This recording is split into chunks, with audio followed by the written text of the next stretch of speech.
Homélie du Père Gilbert Adam sur l'Évangile selon saint Marc, chapitre 12, versets 13 à 17.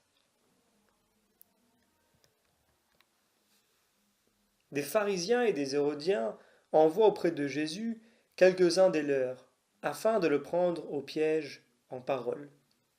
Ceux-ci viennent lui dire, Maître, nous savons que tu es franc et que tu ne te soucies de personne.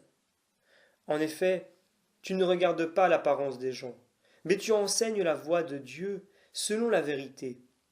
Est-il permis de payer la capitation à César? Devons-nous payer ou ne pas payer?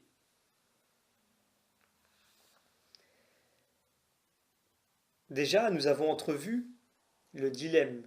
Si Jésus dit oui, il est pris comme partisan d'Hérode contre Israël.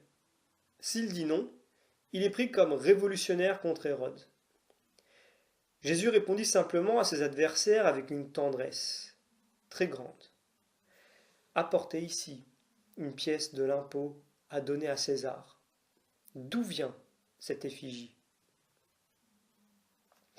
Nous regardons d'abord ceux qui veulent prendre Jésus au piège, mais sans nous y attarder. Nous contemplons longuement comment Jésus va réagir.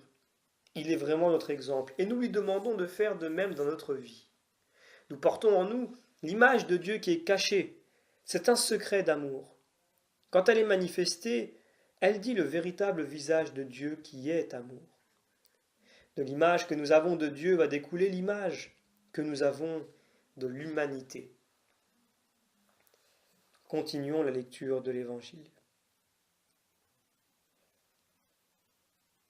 Jésus, connaissant leur hypocrisie, les remet dans la vérité. Il leur dit, « Pourquoi me mettez-vous à l'épreuve? Apportez-moi un denier que je le voie. » Ils en apportèrent un. Il leur demande, « De qui sont cette image et cette inscription? » De César, lui répondirent-ils. « Donnez à César ce qui est à César et à Dieu ce qui est à Dieu. » Cette parole met fin à la gérance de la cité au nom de la foi. Ce programme est d'une grande actualité. Qui est notre Dieu? Nous sommes redevables de notre vie à l'humanité par nos parents et nous reconnaissons que tout vient de Dieu. Que donner au monde? Que donner à Dieu? Quand ce dilemme se présente à nous, il est important de nous resituer face à Dieu pour relativiser la situation. Il y a dans cette réponse de Jésus un refus de voir l'un exercer du pouvoir sur l'autre et vice-versa. Cette réponse nous invite à manifester le souffle de l'Esprit Saint qui nous anime en toutes les circonstances, en toute liberté.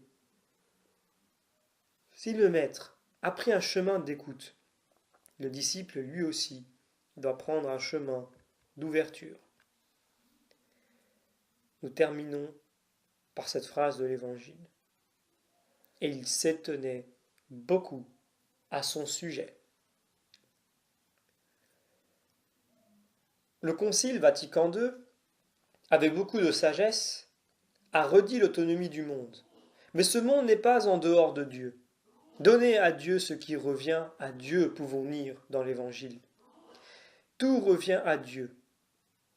Pour échapper à ce dilemme, nous suivons Jésus qui a dit de lui-même « Rien en moi ne donne prise au menteur, à l'accusateur des frères. » Pierre, pendant la passion de Jésus, se souvient de son regard sur le crucifié. Il s'est repenti. Ainsi, après avoir confié à Dieu notre misère, nous lui redisons que nous lui appartenons totalement. Pierre dira dans cette deuxième lettre, « Mes bien-aimés, continuez à grandir dans la grâce et la connaissance de notre Seigneur Jésus-Christ. »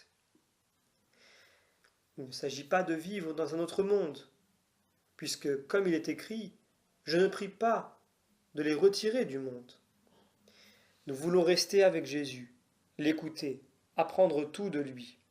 Tout notre être, toute notre personne alors débordera de la joie de l'Évangile qui est en elle-même annonciatrice de Jésus. Nous posons sur le monde un regard de miséricorde à la suite de Jésus. Nous demandons la grâce de nous abandonner à Dieu en toutes circonstances.